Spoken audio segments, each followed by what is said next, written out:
Hey, what's up guys, it's Jinan. So a few weeks ago, a company named MountDog reached out and they were asking if I was interested in reviewing a product if they send it for free.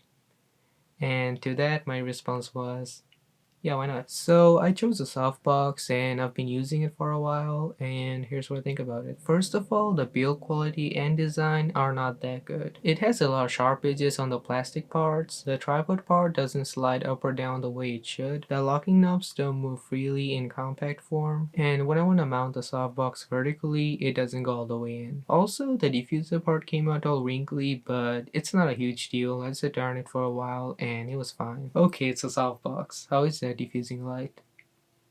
I would say it's pretty good. Now, I never used a softbox before the one I have right now, so I don't really know much about it, but it does what I expected, and I think I'll need it the most when I'll do green screen stuff. I made a thing using green screen and the softbox, and here's what it looks like.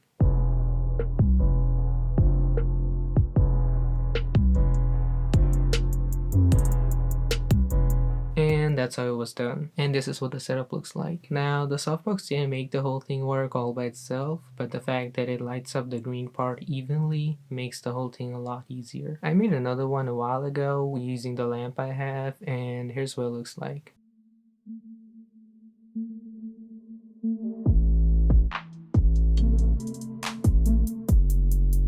And that's how it was done. It doesn't seem like it made a drastic difference, but if I bring a white background, you can see the imperfections on the edge. And that's because it wasn't lit up properly and it didn't select the key color the way it should have. And if I do the same with the GoPro clip, you can see that it's nice and sharp. Obviously, those are two different objects and they have their own textures, but you know what I mean. Now, I was able to hide that with black background, but if I was to deal with a sequence that deals with more than one color, it would have been hard. So for green screen stuff, yeah, the softbox works fine. Other than that, I also tried to do some set photos and videos, and for that I had to switch the bulb that came with it to a C by GE smart bulb. Obviously, it's not ideal for softboxes because the LEDs are not mounted on the sides and it will use the reflective material the way it should, but the fact that I get to adjust the brightness and the temperature of the light, I'll use it when I'm doing stuff like that. Anyway, this is what it looks like. It's just a simple zooming out shot done by using keyframes, and you can see the lighting is really soft.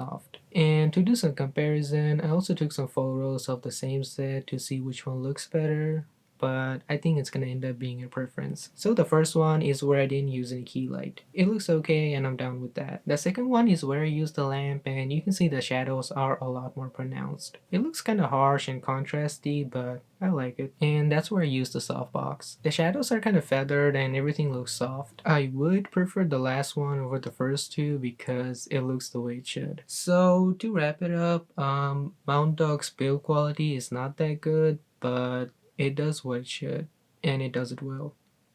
Gets the basic things right. And I think the price is reasonable. By the way, if you search for softboxes on Amazon, you will find the same product sold under different brand names with almost the same price tag. Fomia, HPSUN, SD, Relino, Incotech, Koshi, and obviously MountDog. And for some reason, they listed the same softbox for $97.98 on their website. I don't know why. But anyway, their Amazon and website link is in the description. And thank you, MountDog, for sending me this. I needed it and I will be using it. And thank you for watching. I'll see you in the next one. Peace. And by the way, I was using the softbox the entire time.